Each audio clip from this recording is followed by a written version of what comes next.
to make you aware about the pain medicine. What is pain? Pain is an unpleasant sensory or emotional experience associated with actual or potential tissue damage or described in the terms of such damages. Now, what is the model of pain? For any pain, there should be an injury. An injury can be nociception or neuropathy. And whenever there is pain, it will impact on the activity and the mood of the patient. And how can we treat the pain? We can treat the pain and make the patient pain-free by blocking the pathways that are the nociceptor pathway or the neuropathic pathway. And when patient will become pain-free, the normal activity and mood will be restored. And this is the WHO pain ladder. They have suggested the pharmacotherapy as per the increasing order of the pain. For mild pain, they suggested the paracetamol and normal NSAIDs that we are doing. In the second step, the moderate pain, they suggested mild opiates like tramadol and tapentadol along with the NSAIDs. And for the severe pain, they suggested the strong opiates with NSAIDs like morphine or fentanyl or the buprenorphine patch. And this is the normal ladder that we follow in our day-to-day clinical practice for treatment of the pain. Whenever any injury occurs, first of all, we advise the patient about the non-pharmacological methods like RICE in the injury, and that is the rest, ice, compression, and elevation. And if it doesn't work, then we start the pharmacotherapy in the form of WHO pain ladder, that is the non-opioids, then weak opioids, then the strong opioids. But if the strong opioids also doesn't work, then what is the solution? Then we think of the surgery for the recovery of the patient. But everyone feels that there is some missing link between the strong opioids and the surgery, by using which we can avoid the surgery and make the patient pain-free.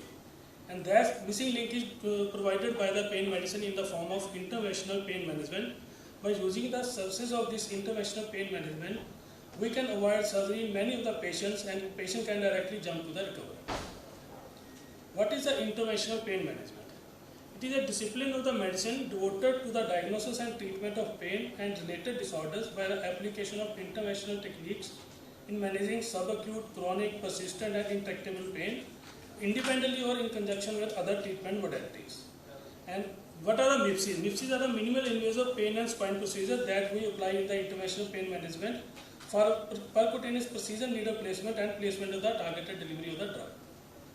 And these are the mechanisms for interventional pain management, that is the targeted delivery of the drugs and blocking of the nerve signal by ablating these nerves. And these are the various procedures used in pain management. We call it MIPC, that is minimal invasive pain and spine intervention. These are the diagnostic nerve blocks, provocative discography, epidurogram, epiduroscopy, percutaneous discectomy, facial joint MIPC, selective nerve root MIPC, SI joint MIPC, and synthetic nerve blocks. Some others are the trigeminal nerve block at the level of ganglion or at the peripheral branches, glossopharyngeal nerve blocks, celiac ganglion block, celiac plexus block, superior hypogastric plexus block, and the ganglion impart block. These are mainly sympathetic blocks and used for cancer pain patients. Now what is new? That is the regenerative medicine, a new paradigm. It is said that the regenerative therapy has also arisen in the ancient Bharat. In 3000 BC, in the Mahabharata, they said that the Kauravas were created by splitting the single embryo into 101 parts and growing each part in separate cone or container. And it is believed that this could be the first ever reported of the embryo stem cells. Now, in regenerative medicine, we use some biological agents for replacing, repairing, restoring or regenerating the injured tissue. Prolotherapy was also a part of regenerative medicine. It was started in 1930s, and in it they used to inject some irritant substance like dextrose or the hypertonic saline for hastening the recovery of the injured tissue. It is a still evolving branch and more research is still needed.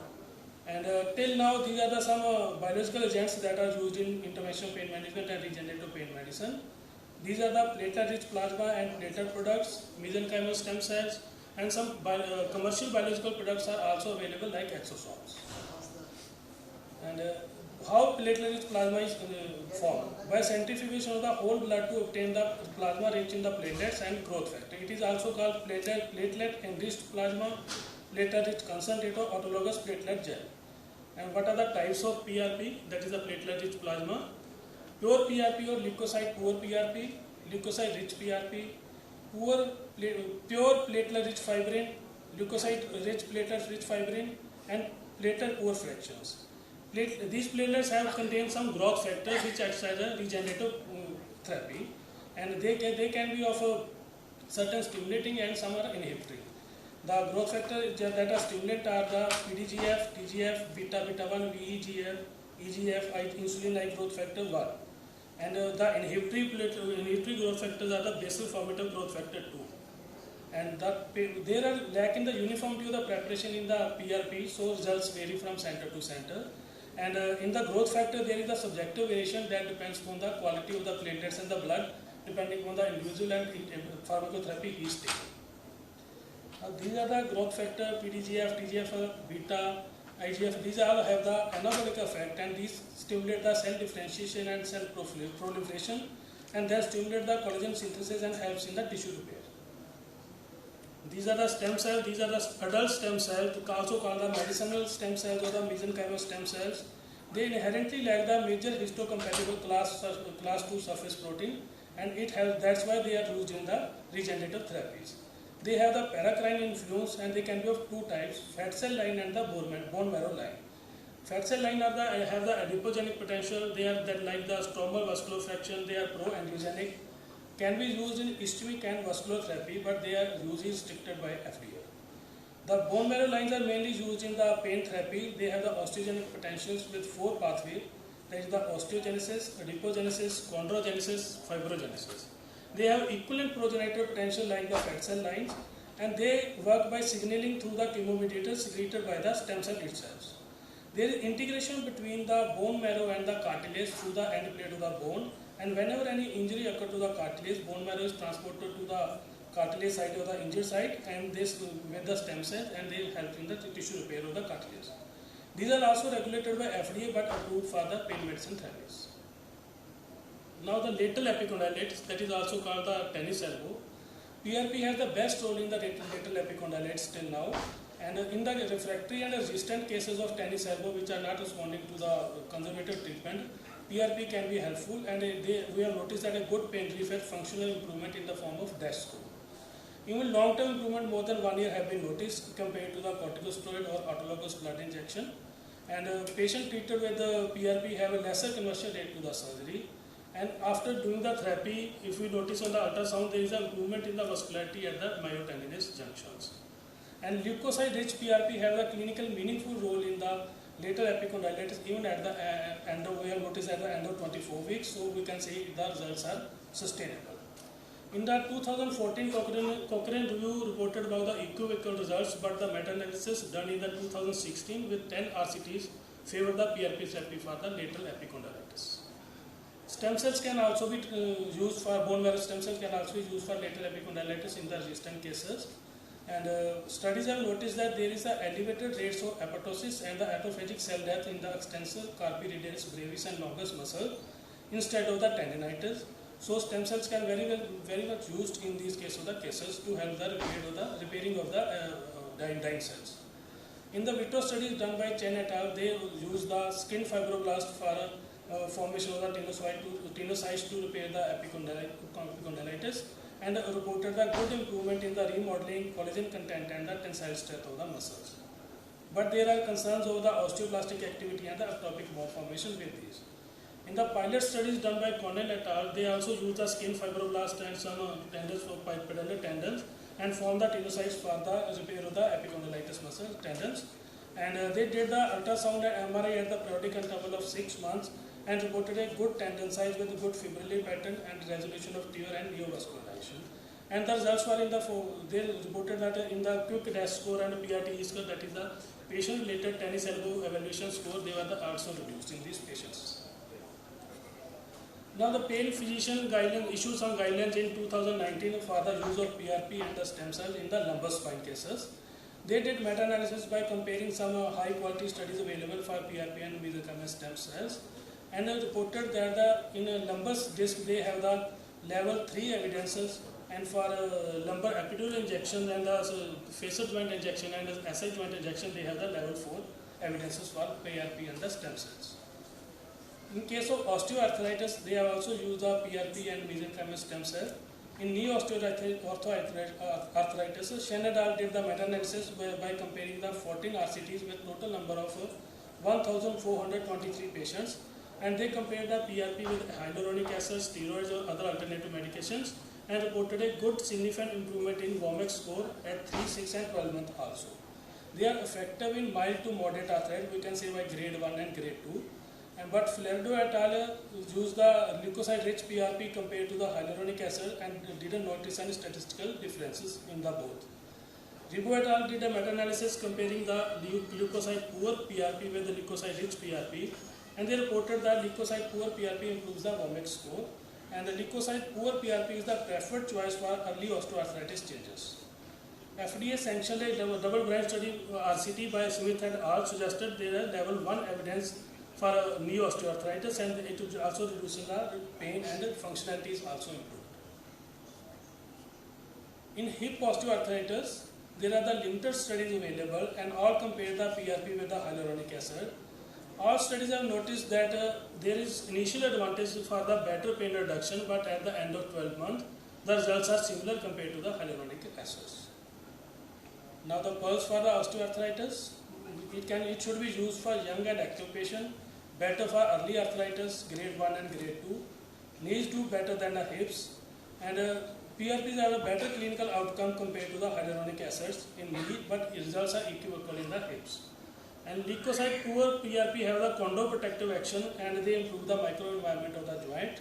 And PDGF and TGF1 also upregulate the receptor and it helps in production of the endogenous hyaluronic acid. Leukocyte poor PRP is preferred for knee and hip, and if we use the imaging for the injection like fluoroscopy guided injection or the ultrasound guided injection, and the safety also increased. We may offer PRP in the early osteoarthritis patient, but no recommendation can be made at this stage. Longer follow-up to the current studies would provide a better understanding of actual benefits of the PRP. Now, PRP and stem cells can also be applied for certain tendinopathies and ligament tear, like patellar tendinopathy, also called jumper's knee, which is very common in athletes. In chronic refractory cases, they have noticed that leukocyte-rich PRP can be preferred over the dry needling or the extracorporeal shock wave therapy. Injection should be done USG guided, and pain relief is noticed even more than 1 year, and functionality is also improved. In Achilles tendinopathy, they compared PRP with the steroid, but results are equivocal. But if we use ultrasound guided injection, then definitely we have noticed that there is improvement in pain and function and activity. But no structural or organic improvement has been noticed on the PRP therapy in achial tendinopathy. In plantar fasciitis, meta-analysis and certain studies have provided the superiority to the steroids. They have improved safety profile compared to the corticosteroids like fat pad atrophy and fascia ruptures. Injectant should be used as per the pathology, that we should know whether to inject a leukocyte poor or leukocyte rich PRP in this. If we use the ultrasound guided injections, complication rate will be lesser, results will be better, and we can also diagnose the concurrent pathologies. Regulation and approval for stem cells are mainly done by FDA. PRPs are approved for in the pain medicine, and they are approved for use with ligament grafting and approximation of bone matrices in reconstructive procedure. And FDA has said that for mesenchymal stem cells, they should be minimally manipulated, should be used for autologous use. They should not be combined with other cells or cultured with other external agents. They should have no systemic effect and should not depend on metabolic activity of living cells or for its primary functions. FDA does not approve the adipocyte stem cells for the use in pain medicine, and they also does not approve the SVF. WADA, what is it? World Anti-Doping Agency. They inhibited in 2010. They placed the PRP in the list of prohibited substances. But in 2011, they clarified that even though PRP contains the growth factors, but these can be used for the sports injury. In India, these are the regulatory authorities, that is the DCGI, CDSCO, and ICMR. In national guidelines for stem cells in 2017, they allow the mesenchymal stem cell for use for categorically hematological disorders, but there is ambiguity in the regulation regarding the mesenchymal stem cells used in a musculoskeletal and joint procedures. DCGI regulates the lab doing with stem cells, and they renew the license every 5 years. And they said that the lab should be well equipped and proper aseptic precautions should be taken, as these are dealing with the blood products. ICMR and WHO guidelines are almost similar. They emphasize on the maintaining of the registry for the providers and users for adverse information regarding the safety and the adverse events. And one should follow the WHO guidelines regarding the appropriateness of the use, ethics involved in the stem cells, trafficking and cost involved for the stem cells. Challenges for the regenerative therapy, patient selection. We should take proper consent explaining the results and chances for the failures. Patients should be given a reasonable expectation and a readiness for the subnormal outcomes. One should use his clinical sense for applying the regenerative therapy. One should not use just a needle junkie that wherever he sees here, he shouldn't inject the PRP or the stem cells. We should use the comprehensive approach, and interdisciplinary knowledge is must for survival. And if we use the amazing modalities for the injection like ultrasound or fluoroscopy guided injections are done, then precision will be increased. And we should always encourage the clinician for the development of their skills.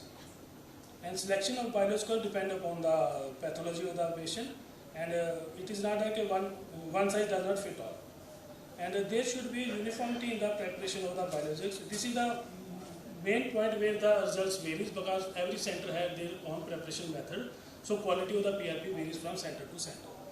We still need high quality RCTs and core studies to reach at the conclusion. Institutions like ISSP should come forward for mentoring and training of the clinicians.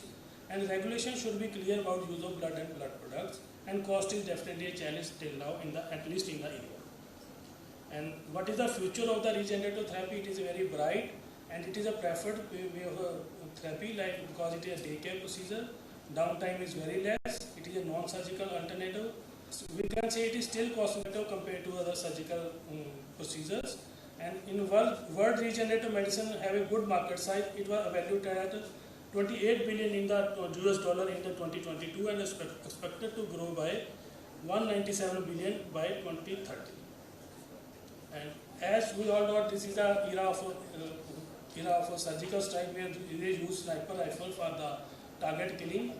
In the pain medicine also we should use the target delivery of the drugs by using the ultrasound or the fluoroscopy. And these are the references for the stem cells. Thank you.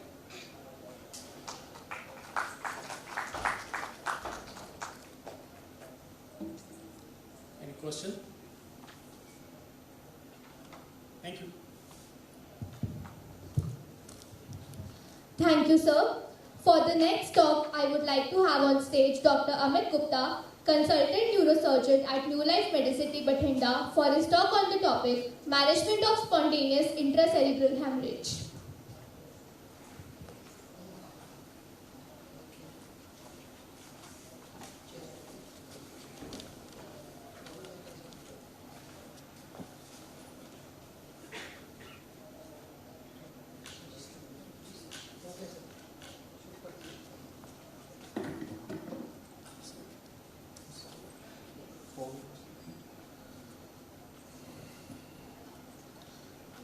Good afternoon, everyone. I am Dr. Amit, Consultant Neurosurgeon, New Life Medicity Hospital, Bathinda. Today I will be presenting a very common topic which physicians will deal in day-to-day practice: spontaneous intracerebral hemorrhage. First of all, we will deal with the pathology, etiopathy.